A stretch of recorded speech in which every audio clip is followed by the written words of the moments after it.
gouvernement rwandais s'apprête à envoyer ses troupes sur le territoire congolais.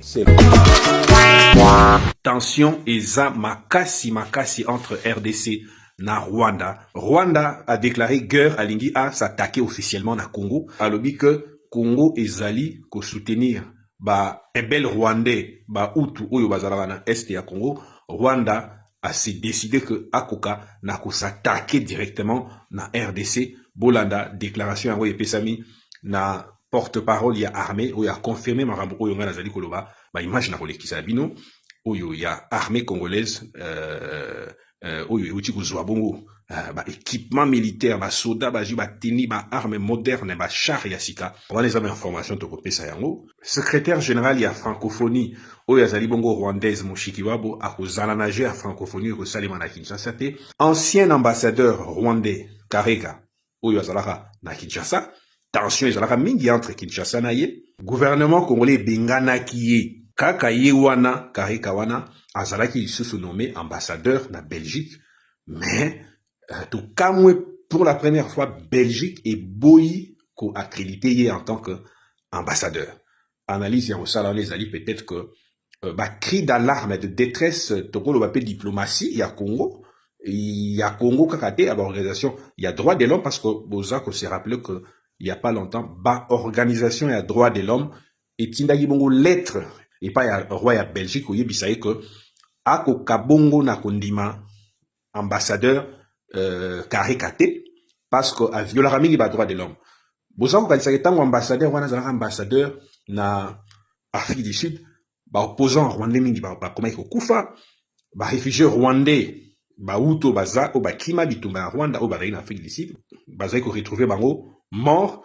Kareka wana yende azaki à la base ya makambo wana notamment ba organisation de droits de l'homme ya RDCP oyo pesaki pour être roi ya Belgique a boya nako ko accrédité ambassadeur John Kareka. Fortina Biselele oyo azalaki bongo collaborateur ya Félix Tshisekedi akangamaki na boloko mais sima na ye ko zwa liberté provisoire ba imboka ba situkaki bongo komona na ba réseaux sociaux ba vidéo na ye pe ba photo ya intimité na ye kobima ye a gardé silence te a lobby kanda na ye amoni yango koloba ete bato ba bimisi ba vidéo oyo ezali bongo bato ya sécurité oyo bakangaki ba organisation ya droit de l'homme esengi que ba landela ba responsable parce que attaque mutu aza reproché na ba infraction peine moko ekomama na loi te que bozo la vidéo na ye botia na ba réseaux sociaux yango bongo ezali état de droit te oyo mokonzi ya mboka akanaki na mboka Congo.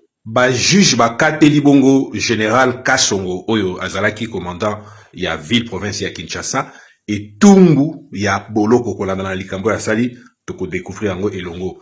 Godin Pouy oyo akomaki finalement ancien président de l'Assemblée provinciale ya ville ya Kinshasa oyo ba député ba longola kiye na koloba que azamu no komabe azanga kotosa ba député azwaki bongo ngolu ya kozonga na ebonga boye na nzela ya décision judiciaire oyo ebimi na cour d'appel ya Kinshasa oyo alongoli oyo ba député bakataki lokolo etumbu pona président na bango tokolobela yango. Secrétaire général ya francophonie oyo azali bongo rwandaise Mushikiwabo akozala na jeu ya francophonie ko salima na Kinshasa te parce que Congo etikali kotindela ye invitation te. Il a geste malamu bana mboka ba sepeli nango parce que Rwanda ezali bongo mboko yo mundela zokotela pona ko boma na kati ya mboka na biso ba congolais ba kufi mingi. Pourquoi ko se décider ko attaquer Congo na tango yo?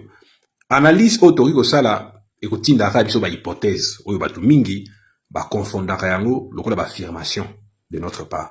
To pesa ba hypothèse pona ko lamwisa capacité analyse ko lamwisa bonzambe ya kuyiba iloko ko bomba masima ya likambo.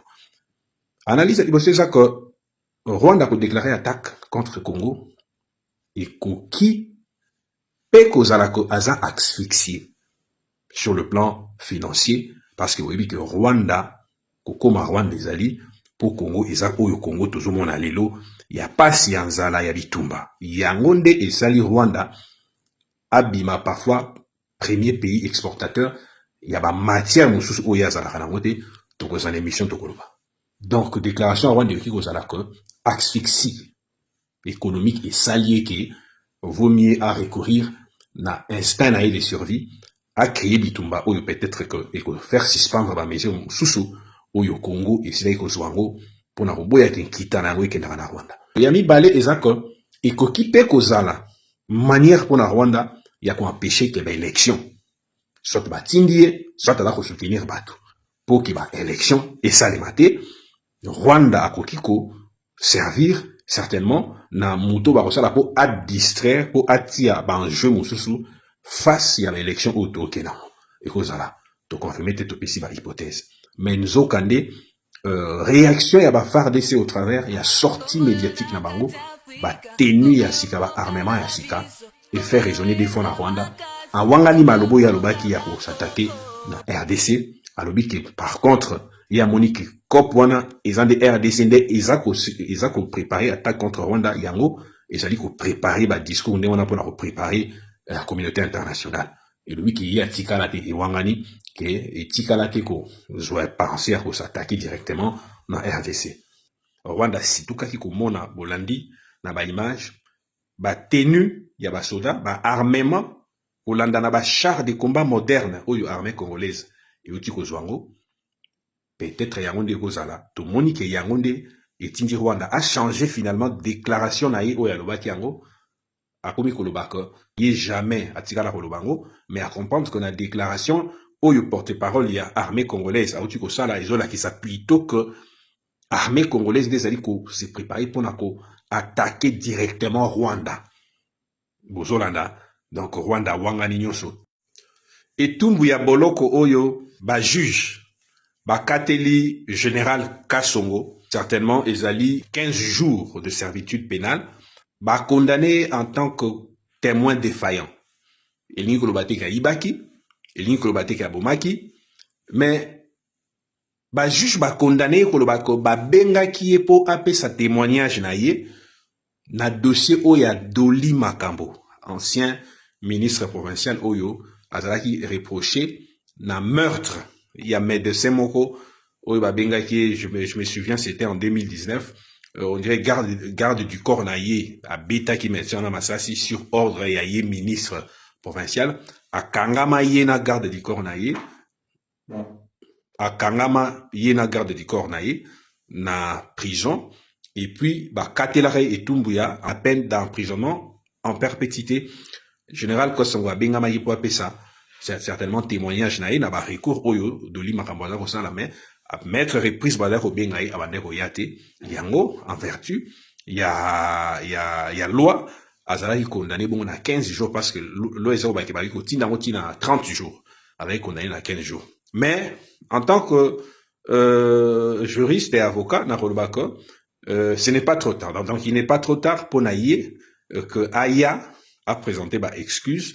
Dès qu'il va présenter ses excuses, certainement les juges aura les devoirs de restatuer sur la question et avec la possibilité de pouvoir enlever la peine qui lui a été prononcée. Et je sais que moi, conflit aux Alama Kassi, même yé na gouverneur de province, parce que je vous informe que Gentini Ngobila, après avoir appris que Godem Poyazaki réhabilité, a tika quitté ko sala plainte oyo a kotisi yango et pas juge pour ko landana na oya moni yango lokola diffamation à son égard parce que Godem po une lettre naie avec reproché gouverneur on dirait bilo moya muyibi ya bambongo ya gestion ya bambongo songolo pakala Ngobila a considéré yango lokola eza diffamation. Y a personne à saisir instance naïbi gende to kenda et kozala moi pas si makasi parce que député ou kotisaki action wana quand bien même que cour d'appel et anéantir décision au bango bazwaki bazali susu na droit ya kokotisa action mususu pona ko destituer Godin Pouy. Je vous recommande une très belle école, notre école, le collège Congolo Royal. Nous avons été bénéficiaires d'une subvention de la part d'un partenaire qui permet aux parents de ne payer que 50%. Les autres 50% sont pris en charge par ces partenaires-là. Donc, profitez-en. Il s'agit d'une très belle école, sinon la meilleure école des Bandal, le collège bilingue Congolo Royal, ouvre ses portes pour les inscriptions le place étant limité, il y a moyen de faire bien les choses sans s'abrutir. Soyez bénis. Bonjour, chers téléspectateurs. Bonjour. Je vais vous présenter les discours La France-Afrique. La France-Afrique, c'est intéressant comme formule. Belle formule pour endormir. Et pourquoi pas Afrique-France? On ne met pas en avant un pays par rapport à un continent.